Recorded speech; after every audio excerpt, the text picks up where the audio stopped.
El día de hoy nosotros vamos a iniciar ya con lo que sería la octava pasión de este grupo de 8 pasiones principales que los padres han descrito justo como el núcleo de todos los desórdenes que padecemos en nuestro estado caído y también en tanto repercuten como las manifestaciones más tajantes, más radicales, más serias de lo que serían las enfermedades del alma.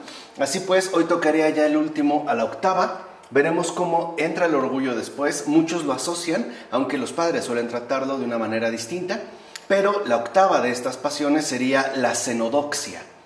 Esta palabra de entrada, cenodoxia, no nos resulta quizá tan familiar, pero habría que reconocer que comúnmente a la cenodoxia se le llama también vanagloria o vanidad. Entonces podemos decir que la octava pasión de este grupo de 8 pasiones sería la vanagloria o la vanidad, la cual es una pasión especialmente importante y además fuente de otras muchas enfermedades del alma. En general, los padres consideran que la cenodoxia se reduce a 2 tipos. ¿No? Hay 2 tipos de cenodoxia, que vendrían a ser como 2 grados de ella. Aunque es la cenodoxia, se podrían en este caso distinguir 2 tipos. El primer tipo de vanidad, como dice San Juan Casiano, concibe el engreimiento como medio para obtener ventajas carnales y aparentes. Ese sería, digamos, como su primer aspecto que adquiriera la cenodoxia.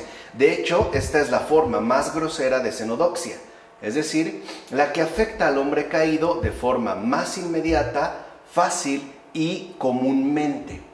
Esta sería pues como la forma de cenodoxia más común, más difundida y ciertamente mucho más fácil de detectar. Y este primer tipo consiste en mostrarse orgulloso de los bienes que se poseen o que se creen poseer, y por ende en desear ser visto, admirado, estimado, honrado, alabado, incluso halagado por ello por los demás seres humanos. Es lo que nosotros podríamos decir el ser presumido, ¿no? Alguien presume de los bienes que posee y además busca con ello ser visto, admirado, etcétera, por los demás seres humanos. Aunque también es cierto que el vanidoso puede asimismo jactarse y desear que los demás lo admiren, ya no precisamente por los bienes que posea, en este caso por los bienes materiales, sino que buscaría la admiración de los demás por los dones que ciertamente posee. Por ejemplo, podría ser en este caso la belleza, o veremos que también puede darse en este caso al nivel intelectual, a lo mejor un don muy grande de memoria o de capacidades intelectivas. Ahora bien, la cenodoxia lleva igualmente al ser humano a encumbrarse y hacerse admirar por las riquezas y los bienes materiales que ha podido adquirir. Sería pues también como otro de los aspectos que podría en este caso llegar a presentar. De hecho, San Máximo el Confesor escribirá que cenodoxia y filargiria, acuérdense que es avaricia, se engendran una a la otra, porque el vanidoso amasa dinero y el rico es vanidoso.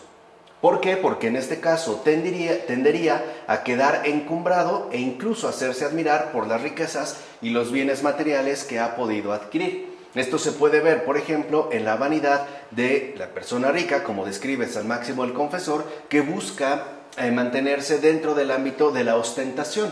Por ejemplo, atendiendo a casas espectaculares en zonas exclusivas, que salen a veces, ¿no?, hasta en los programas de televisión, o bien exhibiendo también de alguna u otra manera la riqueza que ha ido adquiriendo con el paso del tiempo. Ciertamente, esta pasión apega al ser humano al poder bajo todas sus formas. Y aquí ya estaríamos nosotros en un nivel mucho más profundo. O sea, la cenodoxia no solamente involucra el hecho de desear ser admirado por los demás, sino que también fomenta en el ser humano un apego al poder bajo todas sus formas. Y por eso, la cenodoxia es motor de las 2 pasiones que los padres denominan amor al poder y espíritu de dominación. Y esto es importante, o sea, de ahí se derivarían estas 2 actitudes, pues el que tiene poder busca constantemente ser admirado y alabado por eso, o sea, justamente por el poder que tiene, aunque también se va a esforzar por mantener y acrecentar esta admiración cada vez más. O sea, mientras más poder, buscará ciertamente mayor admiración y no buscará detenerse en algún punto, sino que intentará incluso, ¿no?, acrecentar cada vez más ese espíritu de dominación que estaría también relacionado con el amor al poder que ha ido adquiriendo. Y en un plano más sutil, o sea, quizá no tan fácil de detectar, porque no sería ya, digamos, algo evidente dentro del campo de la ostentación, podríamos decir que es sutil, pues, porque se sitúa menos en el ámbito de la apariencia y de la materialidad, como sí acontece en lo que hemos mencionado. La xenodoxia también consiste en mostrarse orgulloso de las propias cualidades intelectuales, como podrían ser la memoria, la imaginación, los conocimientos adquiridos, el saber acumulado, el dominio del lenguaje y de otros idiomas, la facilidad para poder hablar y o escribir, etc. Aquí también entonces se podría incurrir en xenodoxia.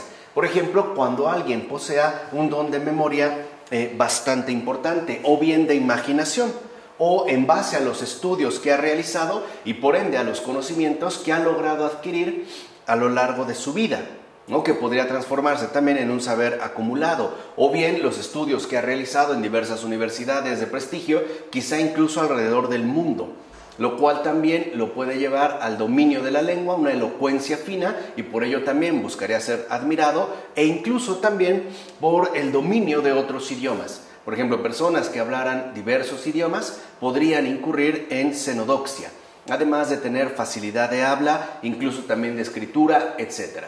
Aunque estos aspectos o cualidades no se dan directamente en el plano de la apariencia y de la materialidad, no por ello estarían exentos de incurrirnos o conducirnos hacia la xenodoxia. O sea, uno también puede volverse vanidoso, no solo en el campo de la materialidad, sino también en el campo de las cualidades intelectuales. Incluso hay personas que, por ejemplo, pueden desarrollar xenodoxia, más o menos conjuntando ambos ámbitos, el de la materialidad y de las cualidades intelectuales, si es que, por ejemplo, suele viajar mucho alrededor del mundo y ha logrado conocer muchos otros países, al grado de que podría sentirse, ¿no?, en la necesidad de ser admirado por ello. De fondo, y esto es, digamos, como el centro al que nosotros ahora podemos acceder, la xenodoxia busca captar la atención, la admiración y las alabanzas del prójimo. De hecho, esa es precisamente la ambición que tiene la xenodoxia. O sea, acaparar por completo la atención, la admiración y las alabanzas del prójimo. Ahí es donde se encontraría su verdadero propósito. Así pues, esta ambición, tanto en los ámbitos intelectuales y culturales como en el político, financiero y social, es siempre producto de la xenodoxia. O sea, cuando queremos poner al prójimo, por así decirlo, ante nuestros pies, no queremos tenerlo a los pies, admirándonos, alabándonos y concentrando en nosotros toda su atención. Y ya sea en el ámbito que sea, la xenodoxia tendría, digamos, justo esta particular ambición.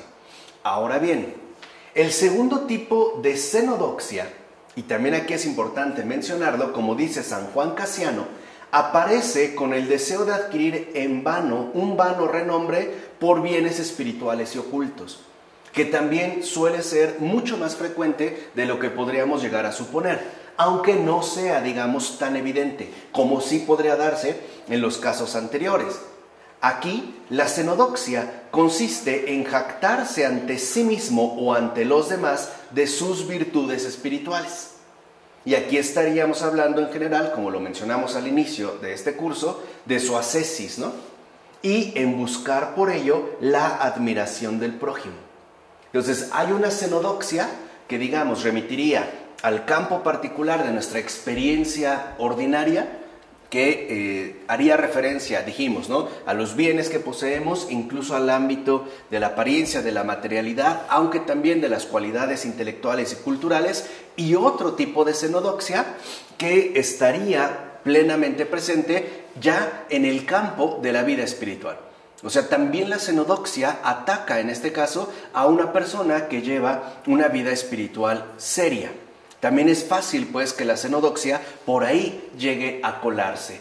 Por eso va a señalar Juan Cassiano que el demonio de la vanagloria siente una particular alegría cuando ve que se multiplican las virtudes. Fíjense, aquí es muy importante. O sea, cuando uno realmente asume la conversión de corazón, ¿no?, y la adhesión al Señor Jesús, y decide seguirlo con todas sus fuerzas, con toda su mente, con todo su ser, el demonio va a esperar un poco.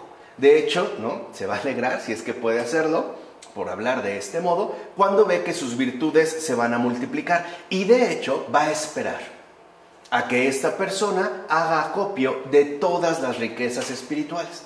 O sea, va a dejar que crezca, ¿no?, que se nutra y que vaya, en este caso, madurando dentro de la vida espiritual.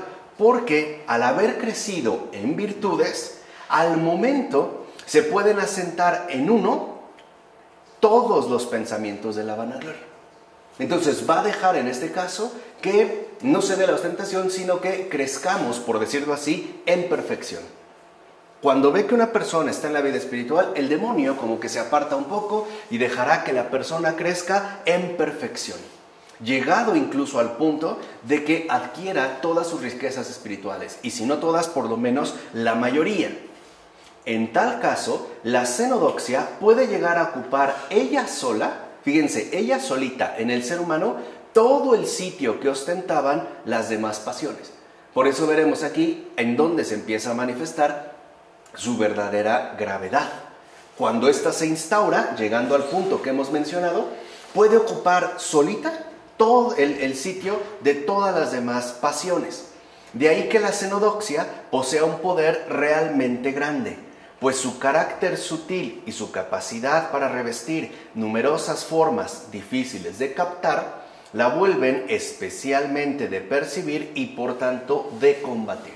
Y ahí también hay como un lineamiento que los padres exponen y que no podemos pasar por alto, y es el hecho de que la xenodoxia, en particular referida al ámbito de la vida espiritual, es en primer lugar bastante difícil de detectar.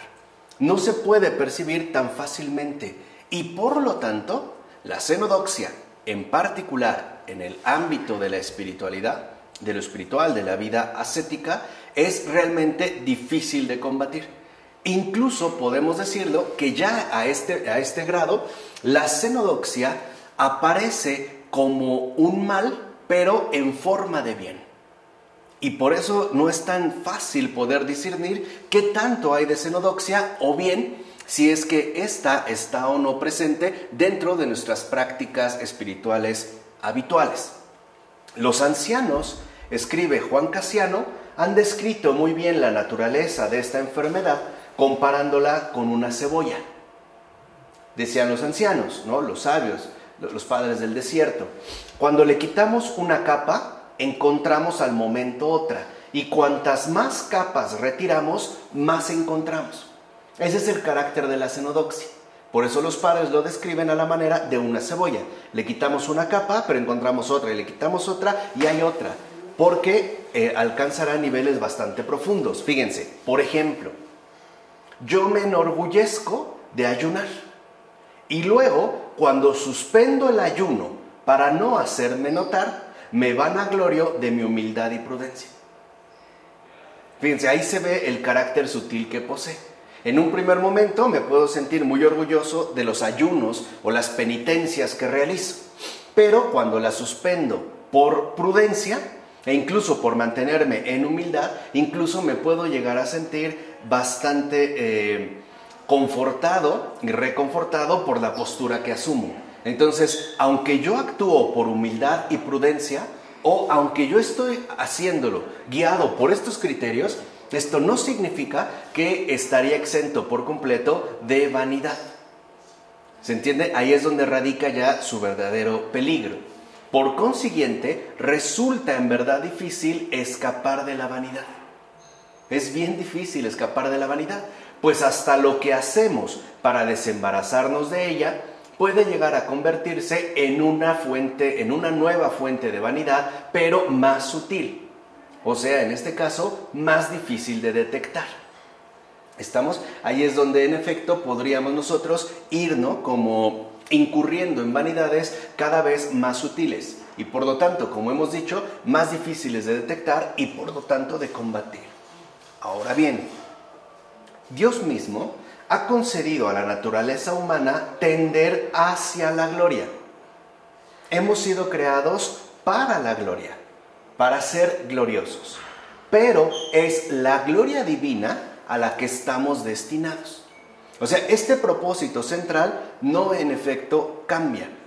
Este propósito se mantiene y esta, o sea, la gloria celestial, se obtiene a través de su unión con Dios, no de su apego a sí mismo, o sea, la filautía, que solo busca su autoexaltación y encumbramiento. Entonces, no debemos nosotros de confundir hacia dónde corresponde la verdadera finalidad para la cual hemos sido creados. Por eso dirá San Máximo el Confesor que lo que es un mal no es la gloria, sino la vanagloria. Y esa es la diferencia. Una cosa es la gloria, o sea, la unión de mi naturaleza misma con Dios, y otra cosa es la vanagloria, o sea, el buscar ser admirado y alabado por los demás, a través precisamente de mi postura sostenida en una clara autoexaltación y en un encumbramiento.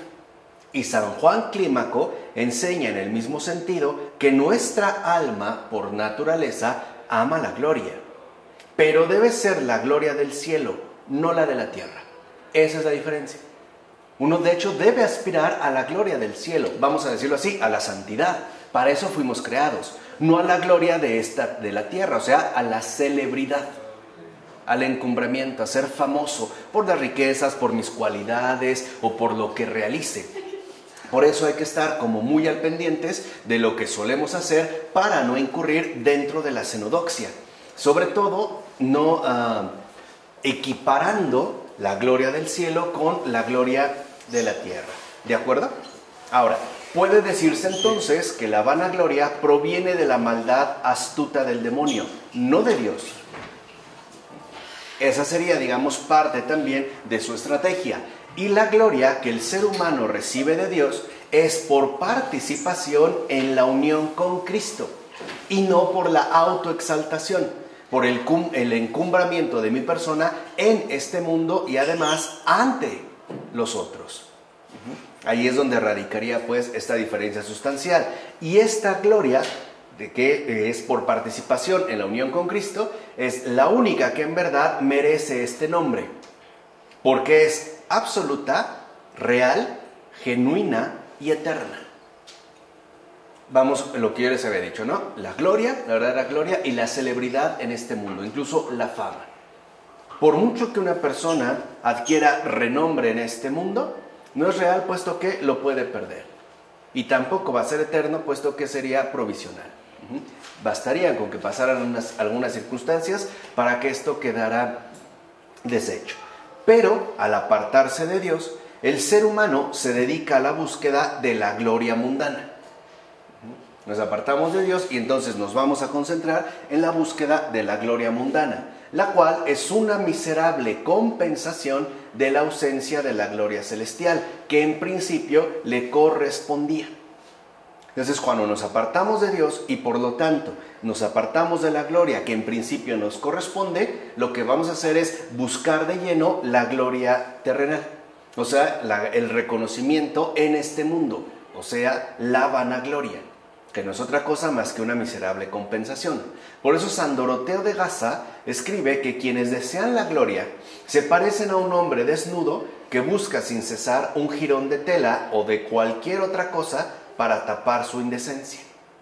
De igual modo, el que está desprovisto de virtudes busca la vanagloria de los hombres. Y aquí hay algo importante de comentar. Cuando uno está desprovisto de virtudes, entonces puede buscar la vanagloria de los hombres. Y esto también puede alcanzarse a través de los vicios.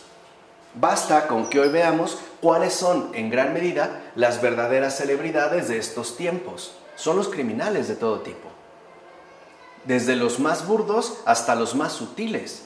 Pero hoy pues, consideramos, por ejemplo, que un criminal es admirado a lo mejor por su astucia, ¿no? Por su crueldad, por su sangre fría, etcétera, que lo encumbrarían dentro de este mundo e incluso se volvería como un referente modélico para muchas otras personas. Pero esto en realidad sucede porque estaría desprovisto de virtudes. Estaría pues de lleno concentrado en la vanagloria de los hombres, o sea, en el ser famoso en este mundo. Por tanto, la xenodoxia sería resultado de una desviación patológica de la tendencia humana natural a la glorificación. Ahí es cuando se produce, cuando nos desviamos del cielo hacia la tierra. O sea, cuando en lugar de buscar la gloria celestial, buscamos la vanagloria en este mundo, la cual, a final de cuentas, proviene de una situación banal derivada de una profunda frustración ontológica, que de hecho sería como el perfil más radical de nuestro estado de caída. El pecado, justo lo que nos ha transmitido, es una profunda frustración ontológica. Pareciera pues que no somos lo que realmente quisiéramos ser, sino que nos vemos expuestos, por así decirlo, a una deriva ontológica que nos hace ir de un lado hacia otro sin alcanzar realmente nuestro más profundo anhelo de realización. Ahora bien, los padres constatan que la xenodoxia manifiesta que el ser humano deja de tener fe en Dios. O sea, también en este caso la xenodoxia reflejaría una ausencia de fe en Dios, lo cual se va a traducir en un inconveniente apego a este mundo. El ser humano se pone entonces a tener fe en los demás seres humanos, de los cuales espera recibir atención, estima, admiración y múltiples alabanzas. Entonces aquí hay como una correlación bastante evidente. Cuando el ser humano pierde de vista el cielo, lo que le queda es este mundo. Y por lo tanto, cuando el ser humano pierde de vista a Dios, lo que le queda es lo que hay en este mundo. Y nada más, incluidos ciertamente los demás seres humanos. De tal forma que esta falta de fe expresaría una falta de fidelidad hacia Dios. Ya no formaría parte pues de nuestra experiencia ordinaria, sino que quedaría omitido. Y por lo tanto, toda nuestra tendencia personal estará encauzada por lo que encontramos en este mundo. Y por ende, por todo aquello que tenemos a la vista. Ahorita van a ver por qué hago este breve paréntesis. En síntesis, porque cuando uno pierde de vista a Dios, lo que queda pues es este mundo. Y este mundo es lo que tenemos a la vista. Y por lo tanto, lo que tenemos nosotros a la vista, y solamente lo consideramos como tal, puede darse el caso de que se convierta en un eidolon, es decir, en un ídolo. Porque ídolo literalmente significa lo que se ve. Por eso hacerse ídolos es hacer algo visible, algo que yo tengo ante los ojos y por lo tanto hacia lo cual, digamos, dirijo y concentro toda mi atención. Por eso los padres van a considerar que el vanidoso se convierte en idólatra, ya que los hombres que se alaban a ellos mismos son sus propios dioses, va a decir San Juan Clímaco. Aquí vemos ya ese otro rasgo profundo de la xenodoxia. Lleva a la idolatría, porque solamente nos vamos a concentrar en lo que vemos, y lo que vemos son, en principio, a uno mismo, ¿no? Me estoy viendo a mí mismo, me estoy convirtiendo en mi propio Dios, y también estoy haciendo de los demás mis otros dioses, porque hacia ellos buscaré establecer toda mi postura de vida y por lo tanto buscar incluso su respectiva complacencia. O sea, estaré buscando también quedar bien con ellos, pero a través de subyugarlos, ¿no? A través de que se sometan justo a mi respectiva pretensión. Cabe mencionar que en el origen de la xenodoxia, dirá San Juan el Solitario, se halla la ignorancia acerca de esta vida. Y esto es importante, esa ignorancia acerca de esta vida. O sea, la xenodoxia se basa en la ilusión de la que el vanidoso es víctima. Entonces, el vanidoso es víctima de una ilusión, porque en efecto, el vanidoso ignora el verdadero valor de las cosas de las que obtiene la gloria. Dijimos, ¿no? ya ha omitido la gloria celestial. Dios no está dentro de su experiencia ordinaria de vida. Y por eso les atribuye a las cosas de este mundo una realidad y una importancia que no tienen. Porque todas las cosas de este mundo, incluidos los seres humanos, son frágiles y provisionales. Dicho de otro modo, todo en este mundo pasa, incluso la catedral de Notre Dame. Puede ser un recurso arquitectónico muy importante, pero aún así Notre Dame fue hecho según este mundo y por eso pasa. Por eso creo que no hay que alarmarse demasiado. Claro, ¿es una pérdida culturalmente importante? Sí. ¿Es una pérdida históricamente valiosa? Sí. También religiosa. También arquitectónica, sí. También religiosa, cierto. Pero de acuerdo a lo estipulado de lo frágil y lo provisional. De tal manera, entonces, que en lugar de centrarnos, por ejemplo, en una catedral, tendríamos más bien que concentrarnos en la Trinidad, en el misterio que realmente sostiene este edificio de piedra. Porque el Señor nos lo dijo, este mundo va a pasar, tarde o temprano. Y ahí lo que se expone es la fragilidad de este mundo. ¿Se entiende? O sea, esto es importante de comprender. ¿Para qué? Para que nuestra perspectiva sea realmente simbólica, ¿no? Que es lo que aprendimos con Florensky. O sea, que no solo nos quedemos con el mundo visible, sino que también contemplemos el mundo invisible. ¿Vale? ¿Vamos? Ok. Escribe Juan el Solitario. Debido a que los hombres no comprenden la fragilidad de los bienes de esta vida, ni la vanidad de la supuesta gloria que proviene de ellos, y a que no perciben la excelencia de las obras de Dios, ni la sabiduría de su providencia, ni la pequeñez de la naturaleza de los seres humanos, que aún antes de florecer se marchitan, antes de llegar al poder se disuelven, y antes de elevarse son humillados, cuya condición natural está sujeta a toda mutación, y todas sus producciones abocadas a la disolución, porque Notre Dame es obra de hombres. Toda obra humana está abocada a la disolución, y debido a que no se dedican a meditar estas cosas, los coge de improviso el amor a la alabanza recíproca, dado sobre todo que el ser humano no reflexiona lo suficiente como para decir: ¿qué valor tiene esta vanidad que me cautiva? ¿Qué valor realmente tiene esta vanidad que me cautiva? Hasta el punto de que prefiero ver a los hombres que a Dios. Y estoy ávido de sus elogios y no de los de Dios.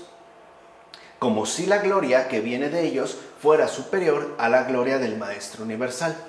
Como si considerara que el honor de los seres humanos fuera equivalente al honor de los ángeles. Entonces aquí es donde está esta gran diferencia. Realmente, ¿qué valor tiene esta vanidad que nos puede llegar a cautivar? O sea, como decía Juan el Solitario, este amor a la adulación recíproca. Que me puedan adular los seres humanos no significa precisamente que Dios también esté complacido conmigo. O que los seres humanos me admiren no significa quizá que Dios también lo haga de la misma manera. Por eso no hay que perder de vista que nuestra verdadera gloria no está llamada a ser la gloria que ofrece este mundo, es decir, la vanagloria, la vanidad, sino la gloria eterna, que es la participación en el triunfo definitivo de Cristo el Señor. ¿Se entiende? Aquí es donde se van a ir dando como estos contrastes, un poco para manifestar hacia dónde es que nos llevaría la cenodoxia.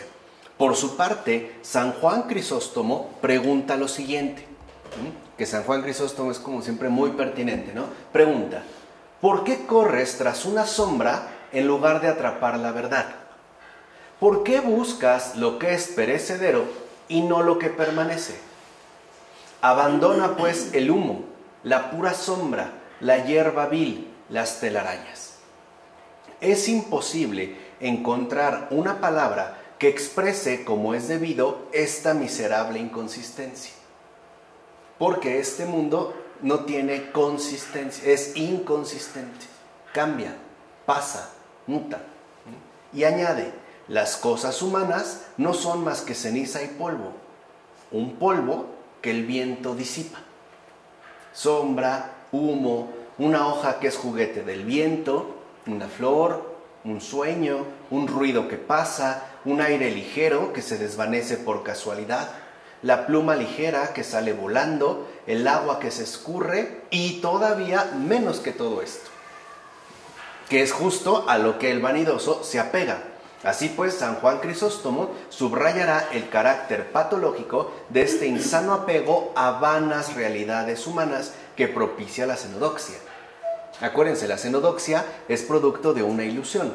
El vanidoso es víctima de una ilusión generada a partir de estas vanas realidades humanas. Y agrega San Juan Crisóstomo: la gloria es un hombre y nada más que un hombre.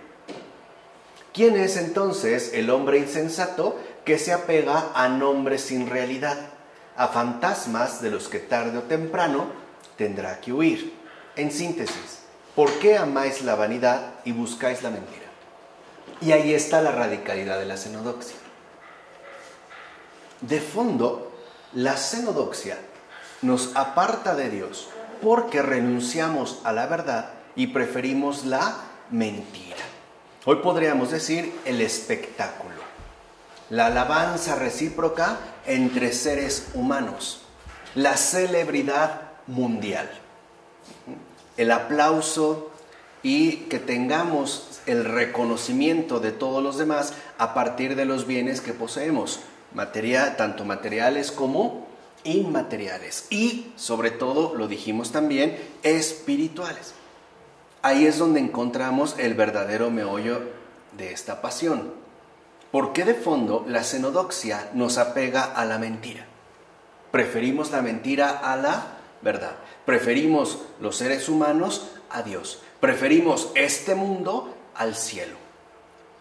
Preferimos lo que pasa a lo que perdura. Y por lo tanto, preferimos el pecado a Cristo. Ahí es donde se empieza a ver también esta visión delirante. Es decir, la visión pues del mundo que tiene el vanidoso está trastornada, invertida, por completo falseada. San Máximo señala, por ejemplo, que a los ojos de los padres apasionados, acuérdense que siempre que hablan de la pasión, está hablando de una enfermedad, unos hijos deformes, hasta el punto de ser grotescos, son para ellos los más guapos y bien proporcionados de todos. A eso se puede llegar. Ahora, no es que se desprecie la constitución física, sino esa visión trastornada que el vanidoso posee. Aunque sus hijos, por ejemplo, sean los más feos de todos, ellos los consideran los más guapos, los más hermosos, los más bellos, etc. Pero es parte de este apasionamiento. Y lo mismo le pasa a una inteligencia atontada por la vanidad. Sus vanas ocurrencias, aunque batan todos los récords de la estupidez, le parecen las más finas y destacables del mundo. Como empiezan a surgir, por ejemplo, en la figura de los sabiondos, ¿no? Aunque lo que digan rebasen todos los récords de la estupidez, les parecerán incluso como posturas profundas, importantes y además que no cualquiera tendría acceso. La vanagloria, escribe San Juan Clímaco, es una pasión engañosa que nos representa de forma totalmente distinta a como en verdad somos. Un vanidoso siempre considera que es lo máximo, aunque realmente no lo sea. Ahí es donde está su apego a la mentira. O sea, la vanidad también nos hace perder esa sana objetividad. ¿Por qué? Porque se impone la mentira. Por tanto, puede decirse que el vanidoso se atribuye unas cualidades y unas virtudes que ciertamente no posee, y no los defectos y las pasiones que en realidad lo habitan e inundan. Y esto también es muy común. La cenodoxia, al promover esta visión distorsionada de la realidad y por lo tanto, ¿no?, al hundirnos en la mentira, como que tapa y oculta nuestros defectos y pasiones y se inventa virtudes y cualidades que ciertamente no se poseen, o por lo menos no en el grado que esa persona supone. Es decir, invierte las cosas, tapa los defectos y exalta cualidades. Hay una desproporción aquí muy marcada. Y esto al grado de que puede llegar a considerar que él mismo es la fuente y el único propietario de las virtudes, aun cuando las que posea, o en el grado en que las posea, cuando en realidad son un don de Dios y no le pertenecen sino a Él. Hay personas muy orgullosas de lo inteligente que son, o de la capacidad que tienen para aprender idiomas, o de la habilidad para hacer tal o cual cosa, cuando sabemos que todas estas virtudes, todas esas cualidades, todas esas bondades no son más que un don de Dios. Y Él no es el propietario, Él es el destinatario. Se le han dado, pero Él no las ha producido. No, y quería aquí, digamos, usurpar un lugar que no le corresponde. Ahora bien, esta pasión agita y perturba el alma de muchas maneras y por ende destruye la paz interior. En primer lugar, hace que el ser humano se preocupe y ocupe en obtener la admiración que tanto desea. Andará de queda bien, ¿no? Buscará recibir y captar los halagos de la gente que está a su alrededor. Y dicha preocupación se multiplica cuando no se logra adquirir tal admiración. O sea, si no recibo los halagos, la atención, la admiración que busco, entonces me frustro. De hecho, es frecuente que el vanidoso experimente continuamente una amarga frustración, porque a lo mejor se cambió de look y nadie le dijo nada, o nadie le dijo que se veía bien, o hizo dieta, o se ha metido a hacer ejercicio, o se ha realizado una liposucción y casi quiere que los demás al verlo se desmayen, ¿no? Y lo alaben como si fuera lo máximo, y al no tomarlo en cuenta o al no darle el trato que espera, es decir, la admiración, etcétera, se puede llegar hasta sentir profundamente ofendido. Acuérdense cómo Jesús decía que no te sientes en los primeros lugares, no sea que alguien llegue y te quite. Está hablando en este caso del encuentro con la verdad. Incluso el vanidoso puede sentirse abrumado por el supuesto desprecio que padece, especialmente cuando éste suscita más bien la indiferencia o el sarcasmo. O sea, en este caso el vanidoso se vuelve fácilmente ofendido, porque no lo recibieron a lo mejor de la manera que esperaba, no le dieron la atención que requería, etcétera, etcétera. ¿Y esto qué va a producir? Pues la ausencia de paz interior, o sea, una agitación permanente, por frustración, o en este caso por molestia, por el supuesto desprecio que se nos dirige, ¿no? Por eso dirá San Juan Crisóstomo lo siguiente: hermanos, tengamos cuidado de no hablar presumiendo de nosotros mismos, pues esta vanidad nos hace odiosos a los demás y abominables ante Dios. El presumido no cae bien, ni siquiera a los propios hombres. Y lo que él busca es eso, quedar bien con los demás, y los otros también lo repudian. Así pues, el vanidoso tendrá que enfrentar tanto la frustración de su deseo como el rechazo de su entorno, lo cual paradójicamente incrementará sus estrategias de vanidad para ser aceptado y reconocido como quisiera. Por ejemplo, a lo mejor alguien porque trae un Bugatti súper exclusivo, ¿no? Y desea que lo admiren, que lo acepten, y en lugar de eso experimenta la frustración porque en su entorno hay rechazo, entonces a lo mejor después se compra otro mejor tratando de captar la atención y que lo acepten. Pero esto no se da. Entonces la vanidad vuelve al ser humano esclavo de una terrible servidumbre, pues lo vuelve dependiente de la mirada y la consideración de los demás. El vanidoso es pues un esclavo en una dolorosa servidumbre. Se vuelve esclavo de la mirada y de la consideración de los demás. Dependerá por completo de la demás gente, de lo que los demás digan de él, de cómo le traten, etcétera, etcétera, etcétera. Y esto es estar en servidumbre. Por eso dirá San Juan el Solitario: desgraciado de mí, Dios me ha creado libre, pero estoy dominado por mucha gente. Soy esclavo de todo el mundo debido al deseo de complacer a todos. O sea, de buscar su admiración. Lo cual, dicho sea de paso, conduce al vanidoso a perder la razón. Bajo el poder de la vanidad, el ser humano se imagina lleno de virtudes, cualidades y méritos. Es decir, se considera por completo admirable. Hay muchos perfiles en Facebook así. Aunque parezcan broma. Aquí la princesita más linda de todo el mundo, ¿no? La niña más aplicada de tal cosa. O el muchacho más galán, ¿no? O el más fuerte, o el más fornido, el más capaz, etcétera, etcétera, etcétera. Esto expresa una variedad. O sea, ya expresa una forma, en este caso, de xenodoxia. Yo no estoy hablando de que se esté expresando un pecado. Estamos hablando de una enfermedad del alma. Que en efecto conllevaría a perder, en este caso, una razón. Puesto que nuestras posturas no necesariamente corresponden con la realidad como es. Por eso no es nada extraño que hoy en día, a partir de estas expresiones de vanidad, se dé pie para la creación de muchísimos memes. El que se cree el galán, pues resulta ser el que es puesto en ridículo, o es tomado, en este caso, bajo la forma del sarcasmo. Entonces, de eso están hablando los padres. Claro, no de los memes, no los hay. Pero para que vean también cómo esta xenodoxia está presente en nuestro mundo actual. Entonces, los demonios, como dijere Bagrio Póntico, ya no se acercan al alma por la izquierda, sino por la derecha. Aquí está este otro cambio de estrategia. Hacen que el ser humano se imagine en un estado de perfección irreprochable, tanto ante Dios como ante los demás seres humanos. O sea, que los demonios hinchan el alma.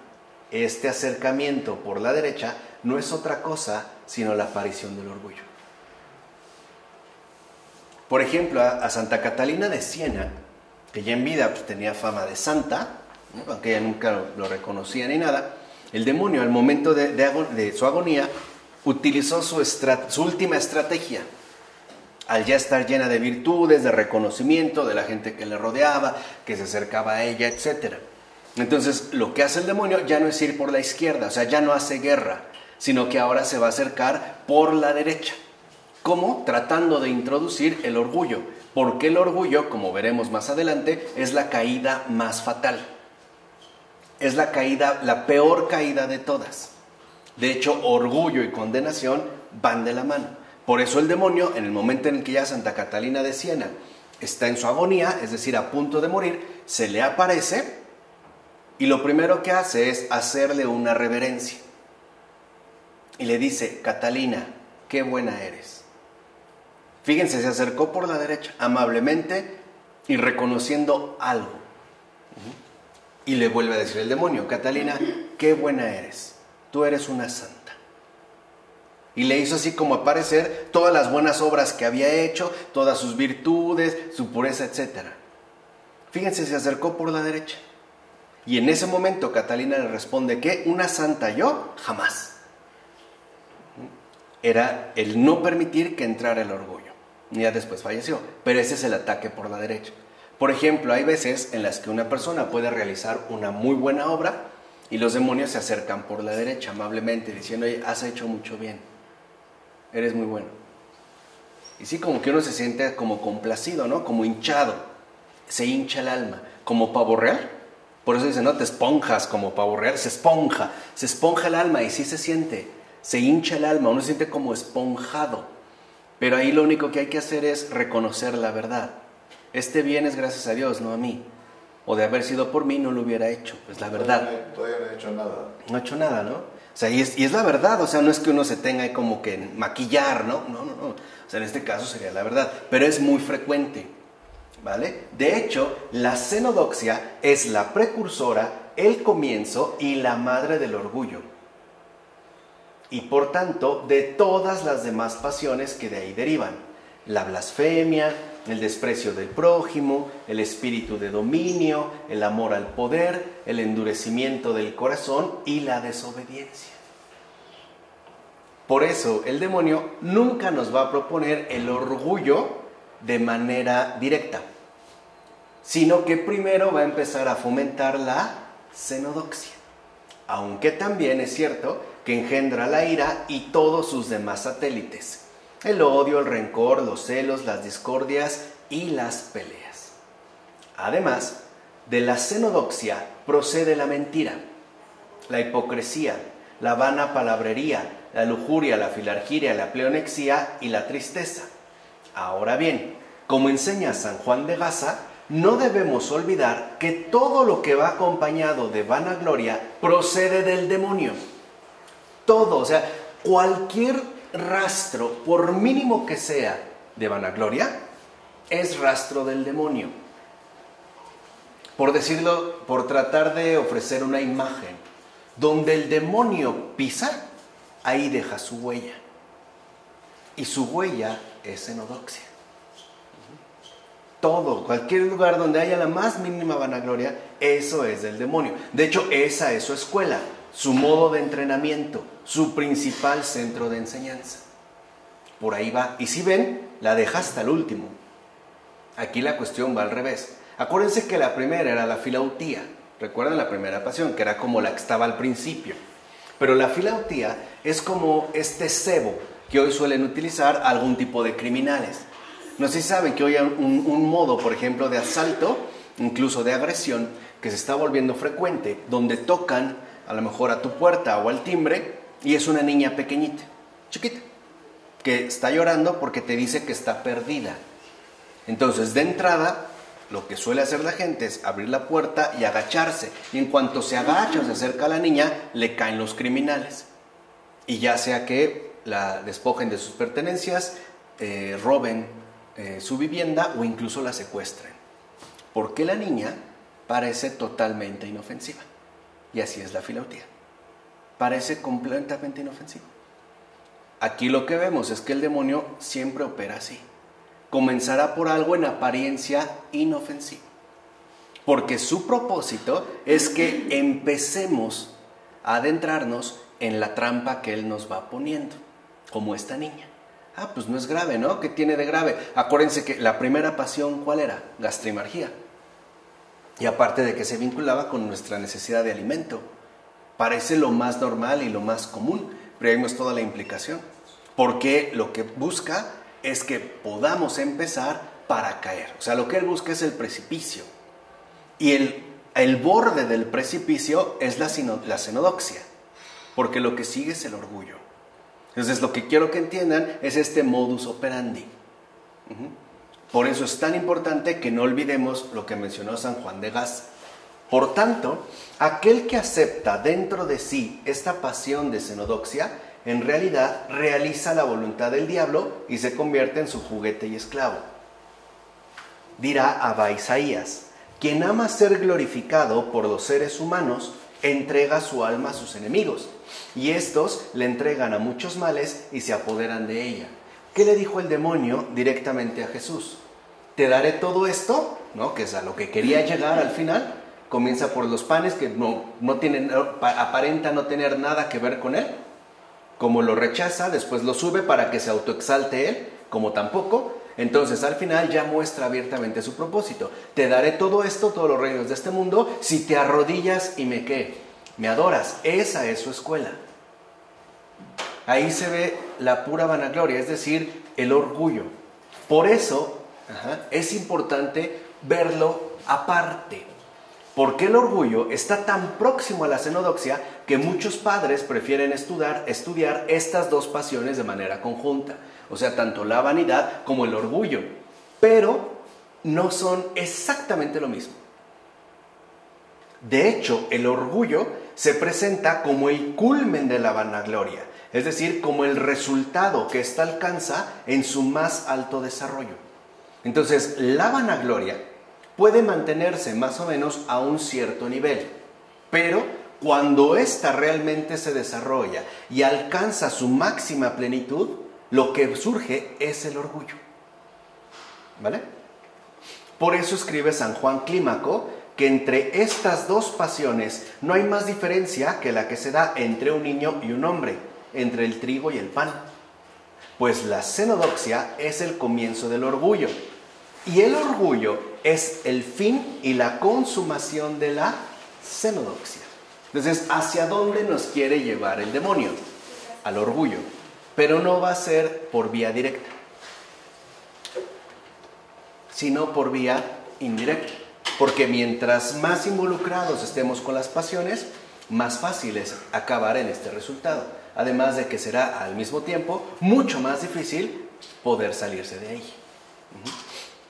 Por su parte, San Juan de Gasa observa que si aumenta la cenodoxia, sobreviene entonces el orgullo. Como la leche hirviendo, ¿no? Si esta hierve, imagínense que es la cenodoxia, si dejamos hervir la cenodoxia, la espuma es ya el orgullo. Su resultado será el orgullo. Ahora bien, el orgullo, recuerdan que la cenodoxia presentaba dos formas particulares, el orgullo también. El orgullo presenta dos formas principales de expresión. Y la primera de ellas consiste en que el ser humano se crea superior a los demás, o por lo menos a algunos. Esa es la primera forma de orgullo. Que un ser humano se crea superior a los demás. Si no a todos, al menos a algunos. Eso ya es orgullo. Así sea uno solo, ¿eh? Si uno se cree superior a uno, aunque sea uno, ya es orgullo. Ya no es cenodoxia. Como ahorita le escribimos, ya es orgullo. O sea, ya es diabólico. Ahí ya está, digamos, esta plena maduración. Pero también consiste esta primera forma en buscar tal superioridad si se piensa que todavía no se la posee.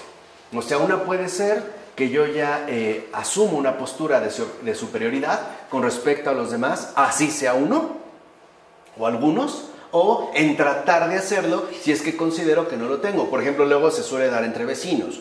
Un vecino cambió su auto y el de al lado también lo cambia. El vecino arregló, pues el vecino también, ¿no? La vecina ya está estrenando camioneta, pues ahora yo quiero 2 camionetas, ¿no? Hicieron look, o mi cuñada, ¿no? Ya se hizo cosas en el cabello, pues entonces también yo me voy a hacer cosas en el cabello. Ya es orgullo. Ya sea porque me creo superior o porque quiero ponerme encima. En cualquier caso, el orgullo consiste en pretender elevarse, ya sea sin un motivo concreto o bien bajo pretextos vanos. Como quiera que sea, pero es una pretensión de elevarnos, de ponernos por encima, obviamente por encima de los demás. Y en este elevarse, el orgulloso se estima y se admira a sí mismo, y por ello se alaba y se felicita interiormente. A diferencia de la cenodoxia, donde todavía en la primera forma podía verse, ¿no?, una expresión más o menos clara, ¿se acuerdan, no? La materialidad, etcétera, aquí ya no.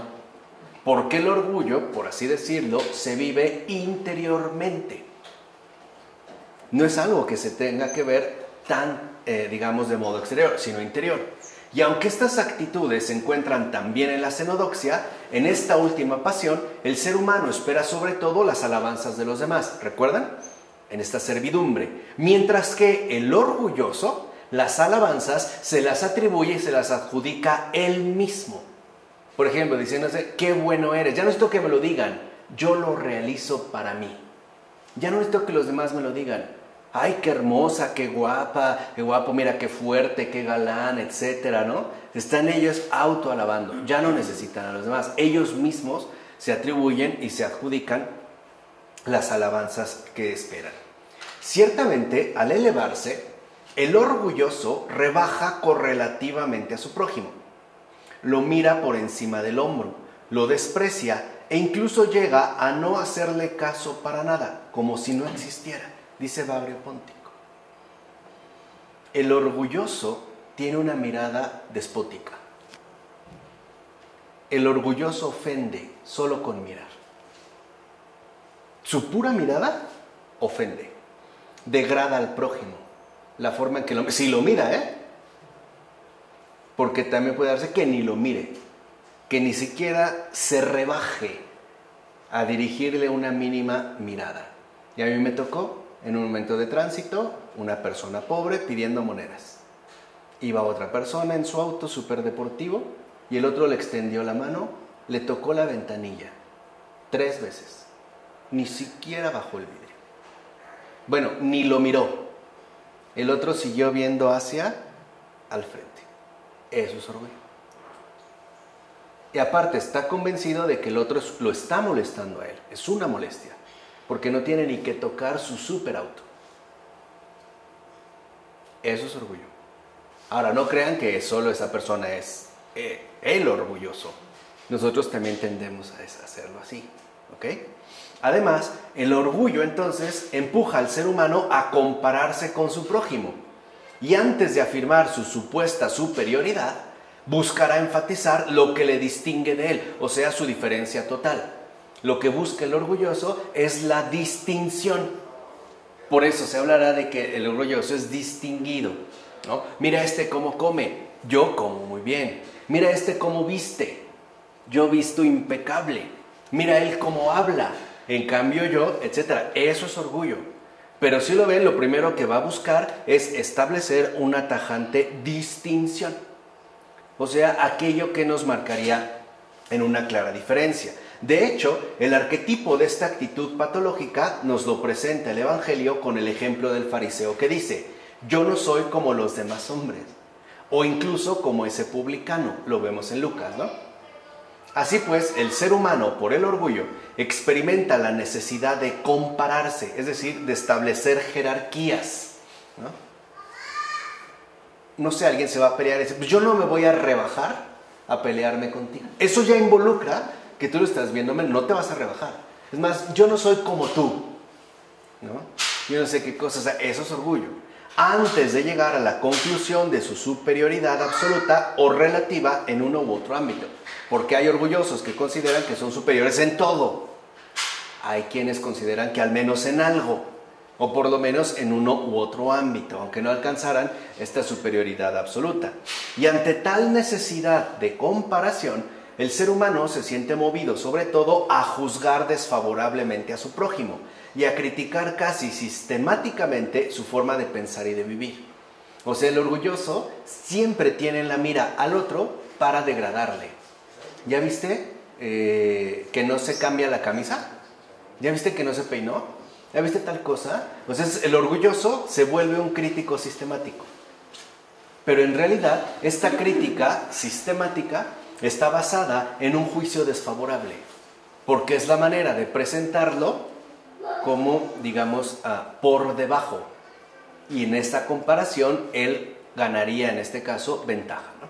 Por eso apunta San Basilio que el orgulloso hace alarde de lo que posee y se esfuerza por parecer más de lo que en realidad es. Por eso se muestra arrogante, engreído y satisfecho de sí mismo. Esa es una de las principales diferencias con respecto a la xenodoxia. La vanagloria todavía está muy dependiente de los demás. Pero lo importante es que incluso lleguemos al desprecio radical de todos y únicamente me sienta por completo satisfecho de mí mismo. Ya no necesito que los demás me dirijan su mirada. Ahora yo los puedo despreciar y ponerme por encima de todos, a partir de mí mismo. Es el superhombre nietzscheano, es el orgulloso, es la figura de Nietzsche, por tener, digamos, un referente filosófico. Y a esto se añade con frecuencia la pretensión de saberlo todo y la seguridad casi constante de tener siempre la razón. El orgulloso no acepta que se equivoca. Todos están mal menos él. Todos, todos, todos. O sea, hasta Dios. Todos menos él. Y cuidado le hagas ver un defecto porque explota, arrasa. Ciertamente, el orgullo vuelve al afectado ciego para sus propios defectos. No tiene. Hay personas que dicen: pues yo soy buena, ¿no? Yo no le echo mal a nadie. La sorpresa que se va a llevar cuando se ha llamado a la presencia del Señor. De hecho, el orgullo le hace rechazar a priori toda crítica y odiar todo reproche y toda reprimenda. Y por eso se le hace intolerable recibir órdenes o tener que someterse a alguien, sea quien sea. ¿Ahora entienden por qué dentro de la vida religiosa en particular la regla de oro es la obediencia? Porque cuando una persona empieza a tropezar en el camino arduo de la obediencia es porque el orgullo está comenzando a hacer efecto. Por eso. Ahora se ve que también ahí hay una sabiduría. El orgulloso quiere que todos le sirvan, pero esa persona no sabe servir. Y si lo tiene que hacer, le molesta. le enoja. Lo siente como un ataque, ¿no? ¿Por qué? Porque ve a los demás siempre como inferiores. Ahora bien, mientras la primera forma del orgullo eleva al ser humano por encima de sus semejantes, quedó claro, ¿no? Bueno, la segunda forma de orgullo lo eleva con respecto a Dios. O sea, el orgullo al final nos va a llevar a enfrentarnos directamente con Él, como Nietzsche. Nietzsche, que es el ejemplo claro. Que espero que les haya quedado claro cuando hablamos de Nietzsche en el curso de Filosofía Católica y las otras referencias que hemos estado haciendo. Pero a eso nos lleva el orgullo. Al final nos va a llevar a enfrentarnos radicalmente con Él. Yo en este aspecto mezclo un poquito con el orgullo y la soberbia. No sé, a veces mi orgullo es mi soberbia, con Dios, por ejemplo. Entonces, ¿cómo puedo distinguir entre el orgullo y la soberbia? Ok. El orgullo, digamos ya que nos va a enfrentar, ¿no? Ya en este grado elevado, ya no solo en respecto a inferioridad con los demás, a sostener la inferioridad, sino ya al enfrentamiento radical con Dios en el orgullo. La soberbia es cuando ya se rompe absolutamente con toda posibilidad de intercambio. O sea, ya no hay ningún trato, pues. Por eso la soberbia es Satán. Satán es ya pura soberbia. O sea, ya no hay como que la posibilidad de llegar a un extremo, digamos, a una posibilidad a lo mejor de arrepentimiento o de corrección, ¿no? O de corregir.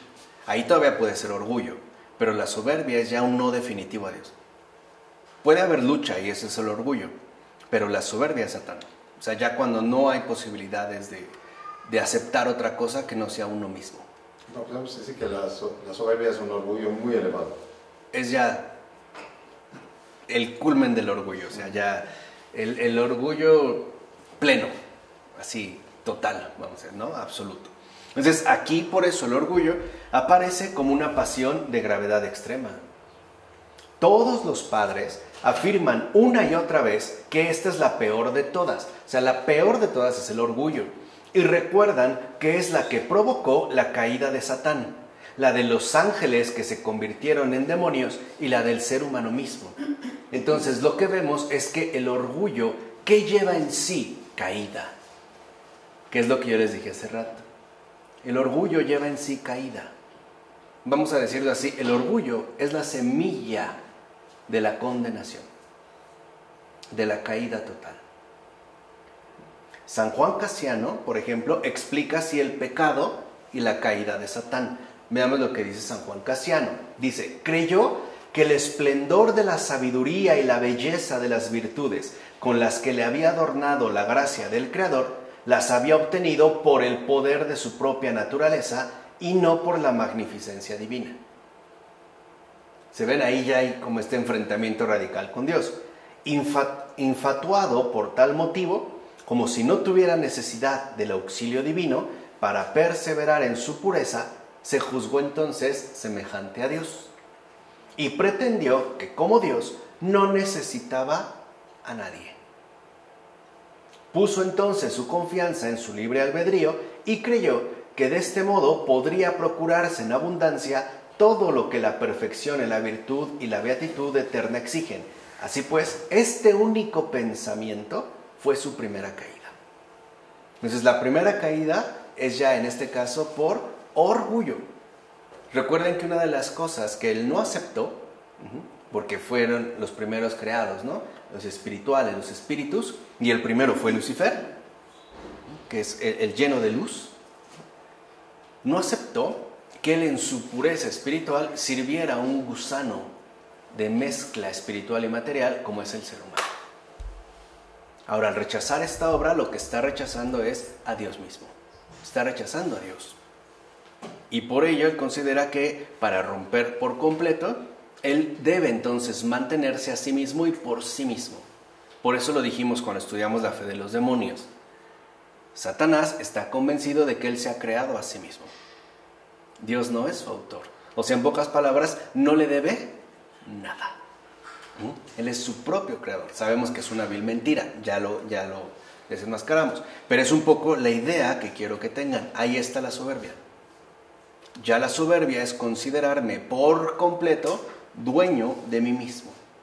Ya me pongo en un papel propio como un Dios.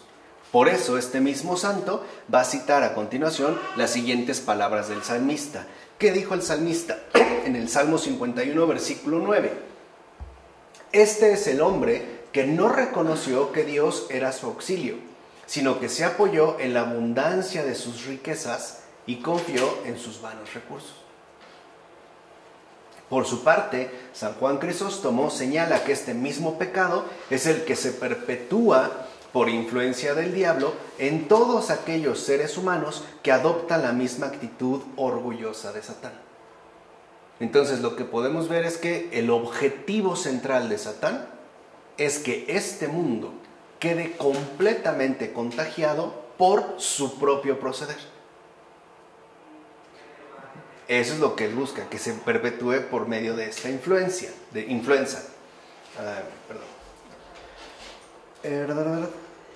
¿Qué es la actitud? No, lo que vemos aquí, es que este mismo pecado, que se perpetúa por influencia del diablo, ¿no?, es la actitud básica del mundo moderno. Y por eso también, si lo ven, nuestra discusión a este nivel espiritual es con el mundo moderno. Porque los modernos se sienten autosatisfechos, independientes, autónomos y creadores de sí mismos.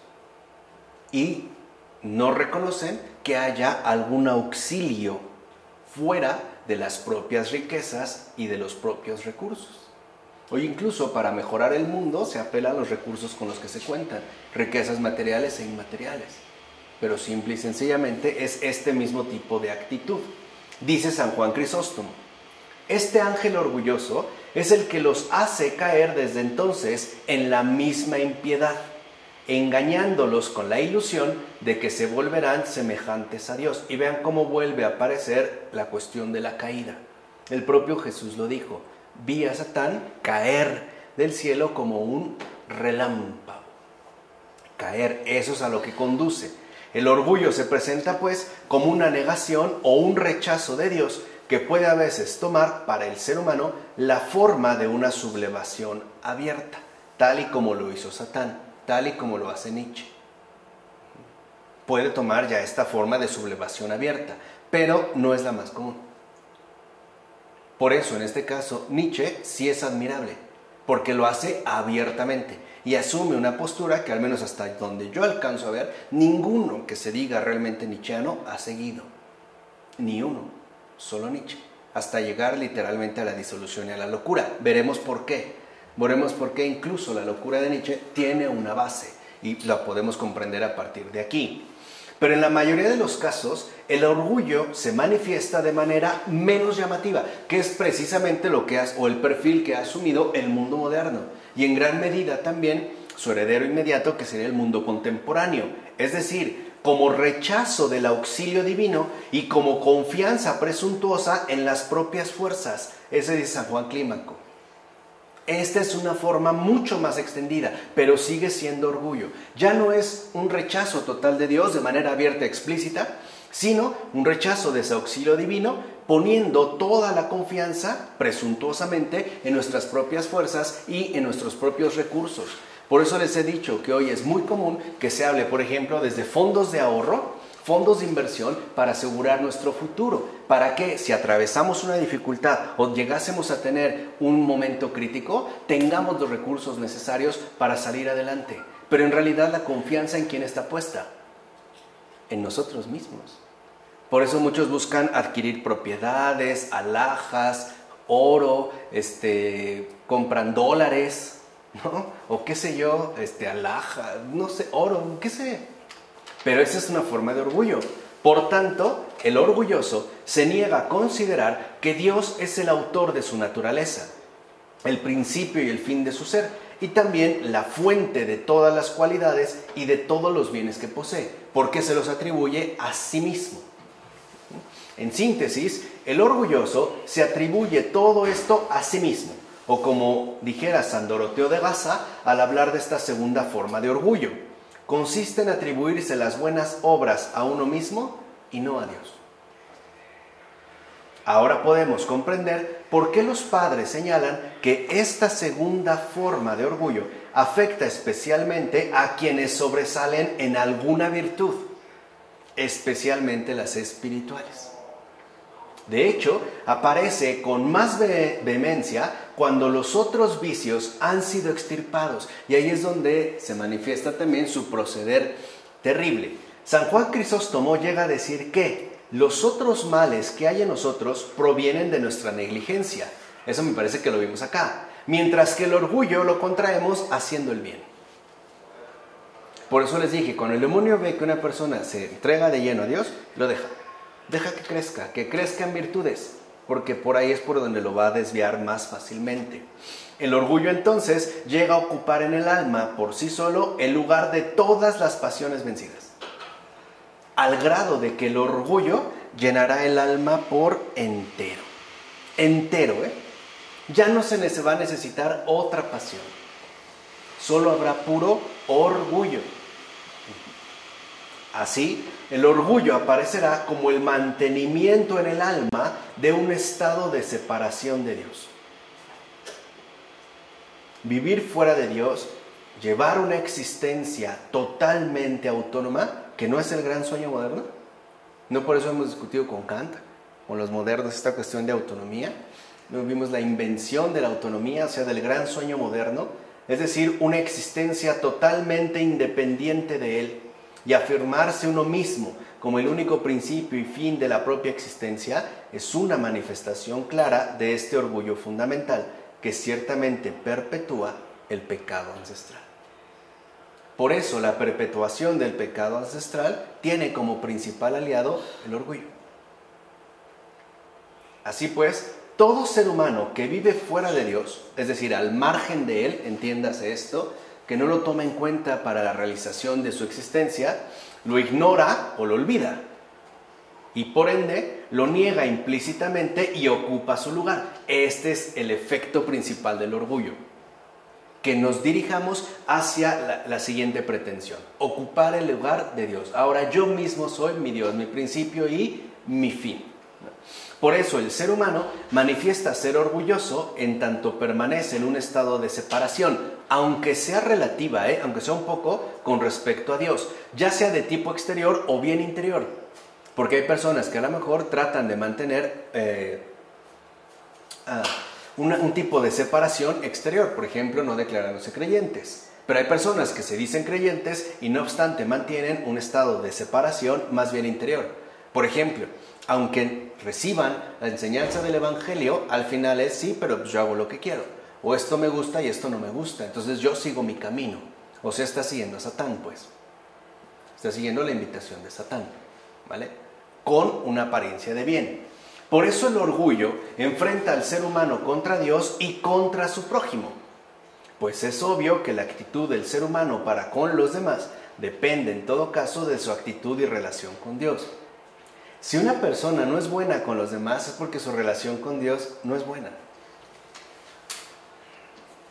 O en un sentido más directo, si la relación con Dios es mala, nuestra relación con los demás es mala.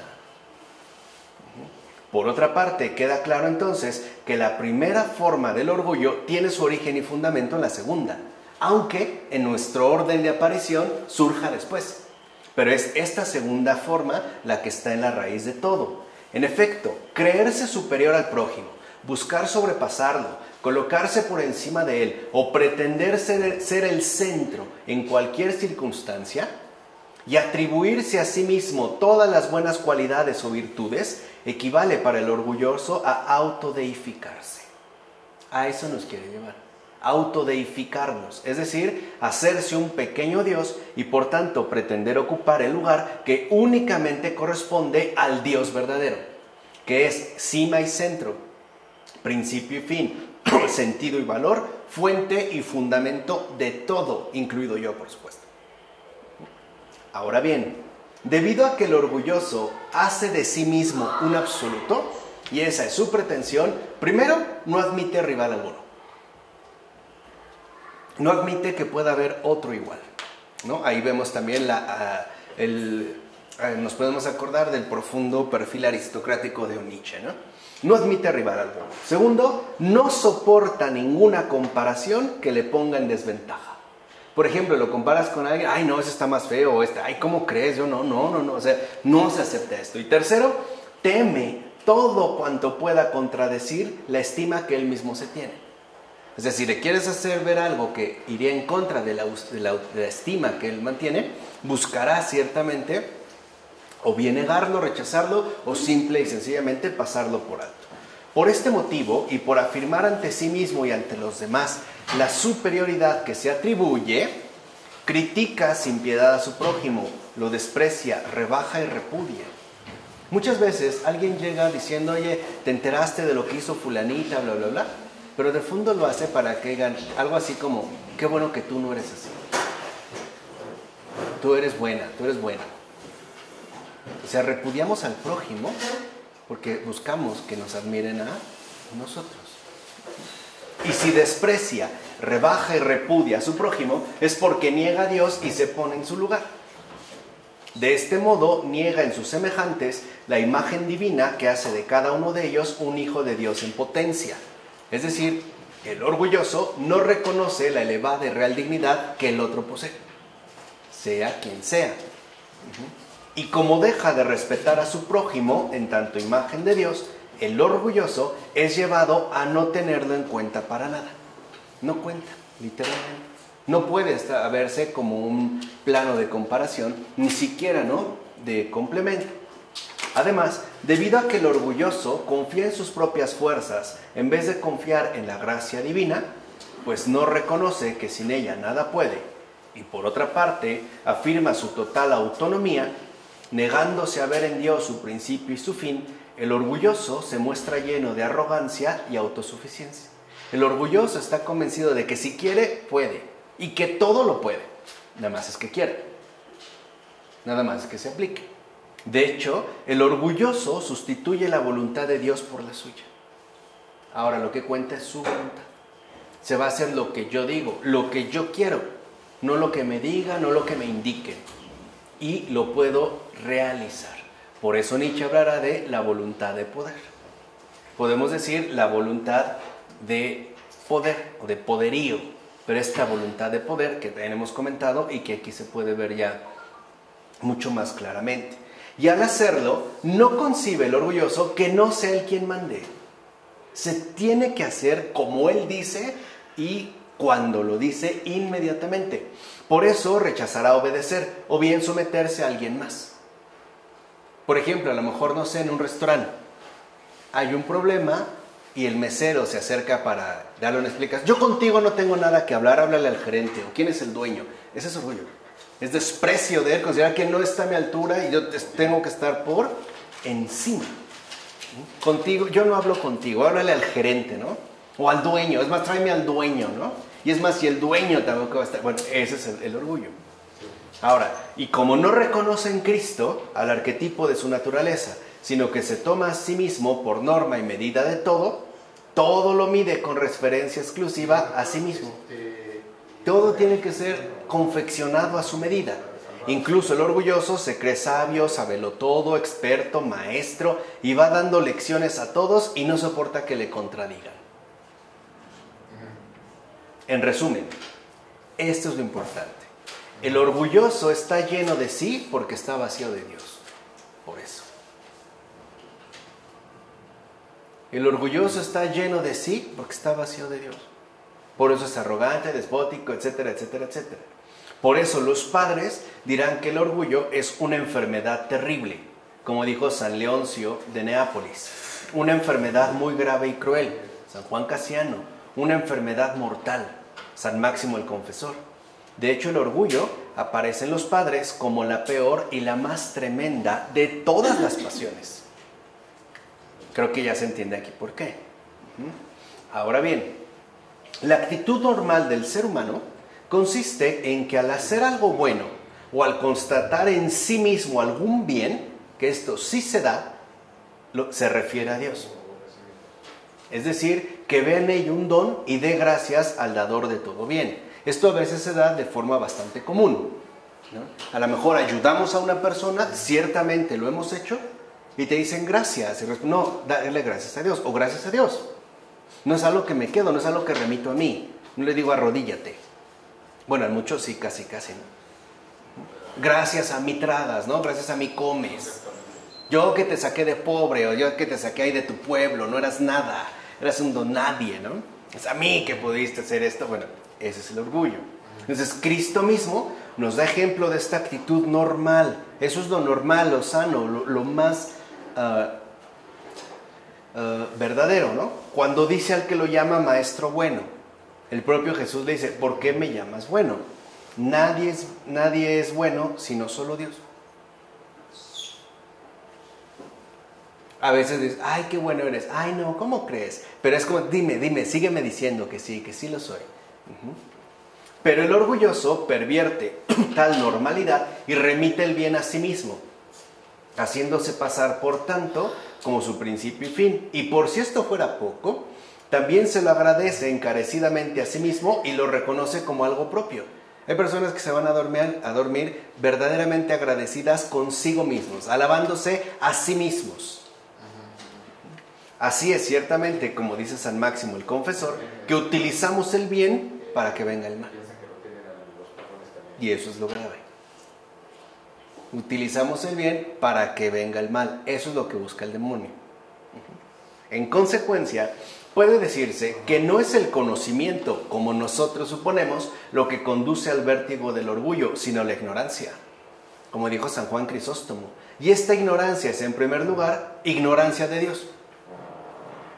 El principio del orgullo es desconocer al Señor. Ese es el principio del orgullo, desconocer al Señor. Leemos en el libro del Eclesiastés, capítulo 10, versículo 12. Ahora, el primer daño que sufre el que está sometido al orgullo es esta ceguera mortal. Uno ignora realmente a Dios. Es como San Luis, rey de Francia, era un rey.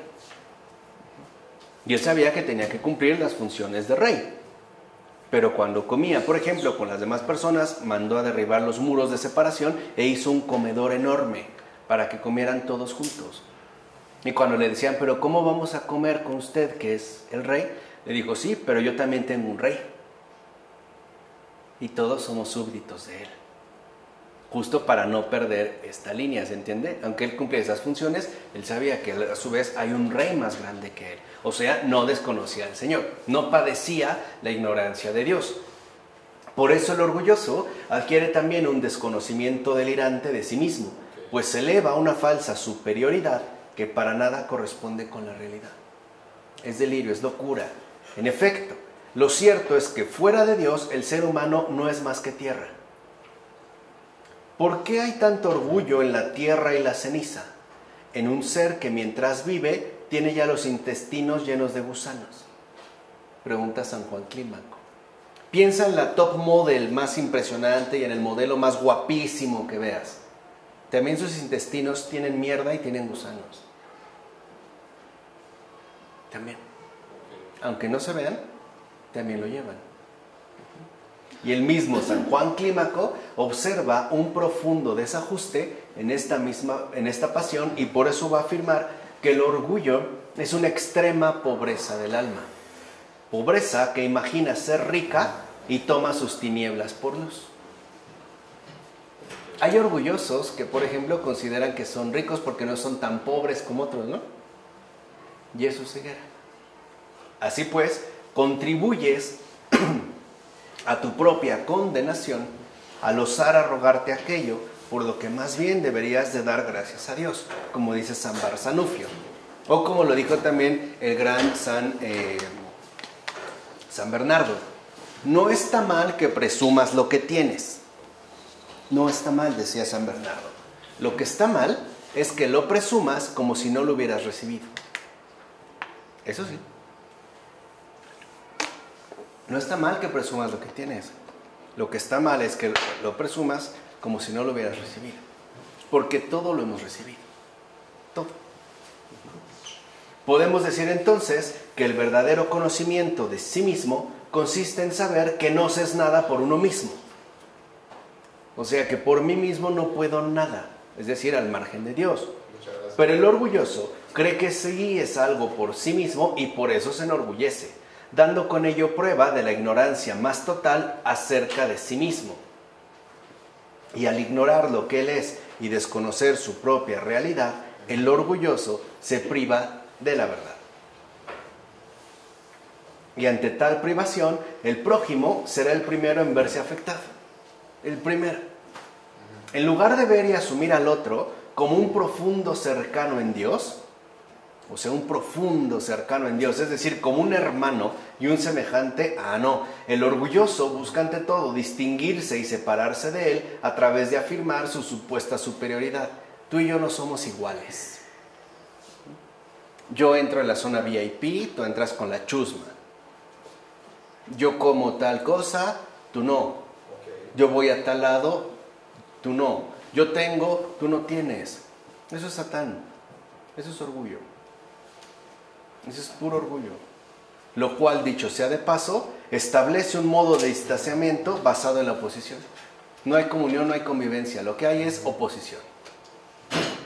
Y ahí se ve ya el perfil, ¿no?, de lo que aquí está emergiendo. Ciertamente, cada ser humano es único y distinto a los demás, pero en el marco de unas relaciones sanas y conformes a la verdad, la unicidad de cada persona solamente se afirma en relación con la de los demás, solo ahí, es decir, bajo la forma de la complementariedad que apunta al beneficio común de todo el conjunto. Es pues comunión, no oposición ni separación distante. Se trata, por tanto, de la unidad de la comunidad humana, cuyo arquetipo esencial es la Iglesia, donde cada miembro tiene su función, su utilidad, su importancia y relevancia, y no puede, por eso, pretender prescindir de los demás miembros de tal comunidad. De hecho, ningún miembro es despreciable, ni de menor valía, ni de menor dignidad. Incluso, dentro de este arquetipo esencial, dentro de la unidad de la comunidad humana, los más pequeños son más honorables. Y también esto lo mostró Jesús. Pero el orgulloso, en lugar de utilizar sus propios carismas para ayudar a los miembros que están desprovistos de ellos, es decir, para entrar con ellos en una relación unitiva de complementariedad vivida en Dios bajo la humildad y la fraternidad, aparta esos dones de esta finalidad normal y más bien los utiliza egoístamente para afirmar su singularidad en oposición a su prójimo. Por ejemplo, alguien puede tener un talento para las matemáticas, otro no. Se acerca el que lo necesita y el otro, no, pues eres muy tonto, no lo entiendes, ese es tu problema, ¿no? Yo saco 10, no me interesa lo tuyo. Ahí se ve cómo se manifiesta la oposición. Y para lograr dicha pretensión, el orgulloso termina colocándose en la cima de una jerarquía donde se reduce a los demás a grados inferiores y por ende el prójimo termina desvalorizado. El otro siempre es menos. Así pues, las diferencias e incluso las desigualdades, en lugar de ser abolidas en Dios según la unidad de su cuerpo, son por el contrario subrayadas e intensificadas. Al final, el prójimo deja de ser un hermano y quedará convertido en rival. De ahí que el orgullo se muestre como separador y divisor, es decir, como algo profundamente perturbador de las relaciones entre los seres humanos y en consecuencia como fuente de innumerables males, injusticias y oposiciones. Donde hay un orgulloso, por ejemplo, siempre hay problemas. Siempre. Porque está marcado por la oposición. Ahora bien, al ser incapaz por el orgullo de volverse hacia Dios y de abrirse verdaderamente al prójimo, que es como parte, digamos, de su dinámica, el ser humano se repliega sobre sí mismo. De hecho, se encierra en el universo restringido, infernal de su propio yo, que el orgulloso tanto exalta. O sea que permanece prisionero de sí mismo, encerrado en sí mismo, cautivo de sí mismo y además por sí mismo. Lo mismo que me había dicho doctor Quintero. Aquí se manifiesta que el orgullo es el gran destructor de la caridad y por tanto es lo que provoca la destrucción de todas las relaciones armoniosas que ésta permite tanto con Dios como en Él, con el prójimo y con uno mismo. Por eso vemos que al final lo que se busca es acceder al orgullo, porque es el orgullo el que termina, ¿no?, atentando directamente contra la caridad. El orgullo es lo opuesto radical a la caridad. Ya entendimos por qué el orgullo desvanece al prójimo, se encierra en sí mismo y además fomenta la oposición y la distancia, no la comunión. El orgullo pervierte entonces la finalidad normal de la caridad al desviarla únicamente hacia uno mismo. El orgulloso solo se ama a sí mismo, solo piensa en sí mismo, los demás no existen. Por eso escribe Bagrio Póntico que el demonio del orgullo es el que arrastra al alma a la caída más dañosa. A eso es a lo que se nos busca dirigir. Y tal caída consiste en la privación del espíritu, pues el orgulloso se hunde en un estado de extravío sumamente grave, tan grave que incluso es posible tener apariciones demoníacas bajo formas falsas de bien. Fíjense, ya cuando el orgullo está muy elevado, muy exacerbado, pueden comenzar apariciones demoníacas bajo formas de bien. Escribe San Juan Clímaco lo siguiente: cuando el demonio establece su morada en el alma de aquellos que se han convertido en sus esclavos, fíjense, se les aparece en sueños. ¿Y cómo hay personas que dicen que tienen visiones en sueños, sin saber que es por su orgullo y son demoníacas? Se les aparece en sueños o incluso cuando están despiertos, bajo la figura de un ángel de luz o de un mártir. Y entonces les descubre algunos secretos y les da en apariencia algunas gracias especiales para que estos pobres desgraciados, engañados de tal manera, pierdan por completo la razón. Hasta pueden hacer una especie de milagros, predecir acontecimientos, ver el futuro en visiones que tienen, ya sea en sueños o en este caso, incluso estando despiertos. El orgullo va a hundir, por tanto, en la sin razón, o sea, en la privación del espíritu, como hace rato lo comentamos. Y con ello expone a un diluvio de males a quienes han sido atrapados por tal demonio. Dirá San Juan Crisóstomo: el diluvio de los males que inunda toda la tierra no tiene otra fuente que el orgullo. Y dicha enfermedad es además muy contagiosa, es decir, sumamente corruptora y fácil de adquirir. ¿No es bien fácil volverse orgulloso? Por la calificación que saqué un examen, por la nueva casa que acabo de comprar, por los hijos, por mis hijos que se acaban de recibir, por todo. Sí. Es bien fácil incurrir ahí. De hecho, el orgullo es una enfermedad infecciosa y generalizada que no se limita a contaminar un solo miembro, sino que los destruye a todos. En una familia donde hay un orgulloso, los demás también lo son. En serio, es súper infecciosa, a decir San Juan Cassiano. En todo caso, como dijera San Juan Crisóstomo, el orgullo basta para echar a perder todo lo bueno que haya en un alma. Todo lo bueno, el orgullo lo echa a perder. Ya no se necesitan las otras pasiones. El orgullo lo echa a perder todo.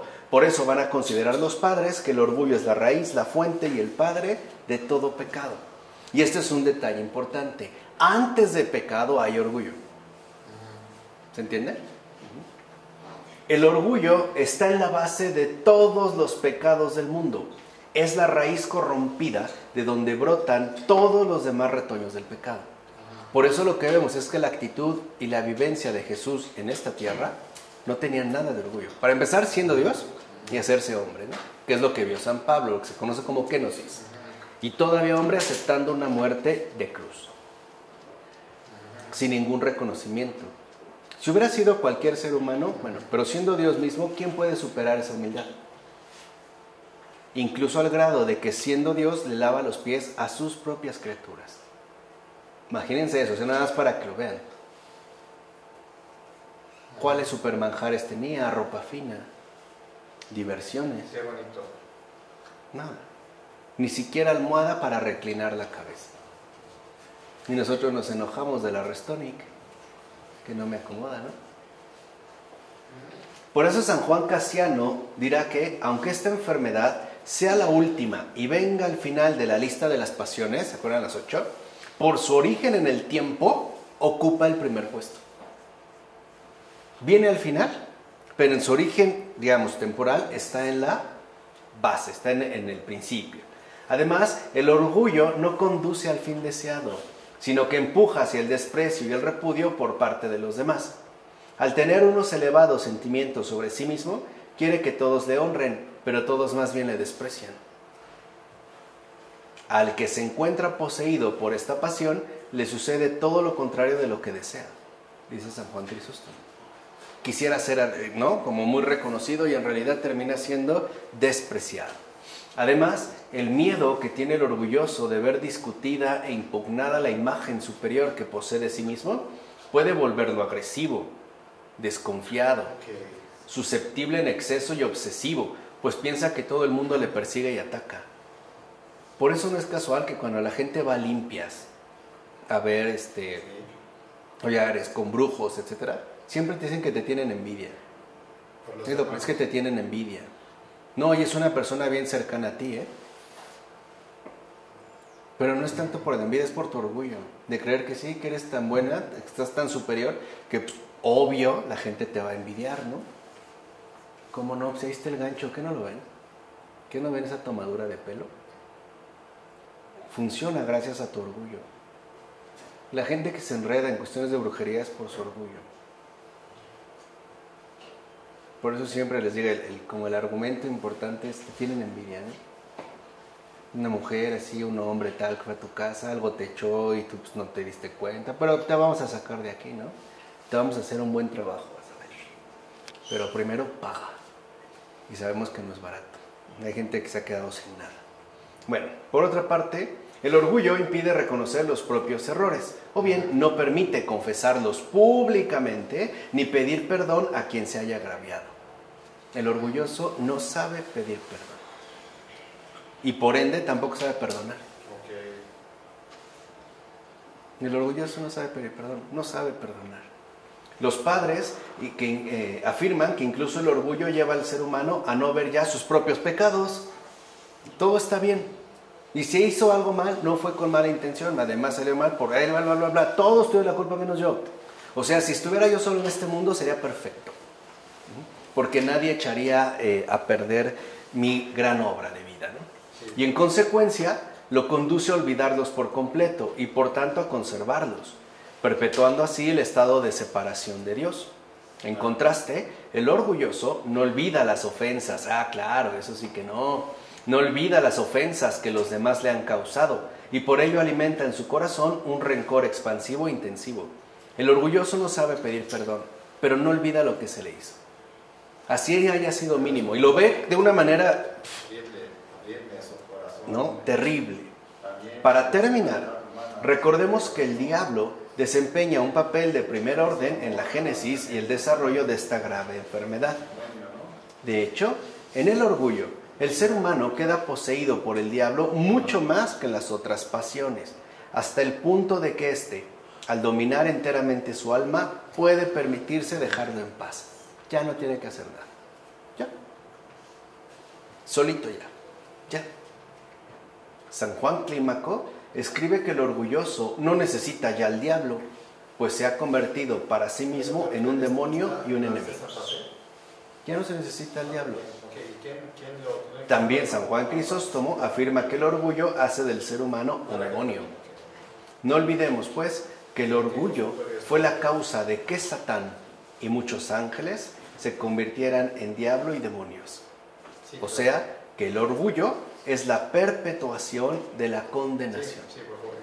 Por eso, mientras el ser humano aloja en su alma el más mínimo vestigio de orgullo, la condenación real que ha experimentado Satán y compañía se sigue perpetuando. Por eso lo que quiere es que sigamos sus pasos. Y para hacerlo, el camino directo será el orgullo. ¿De acuerdo?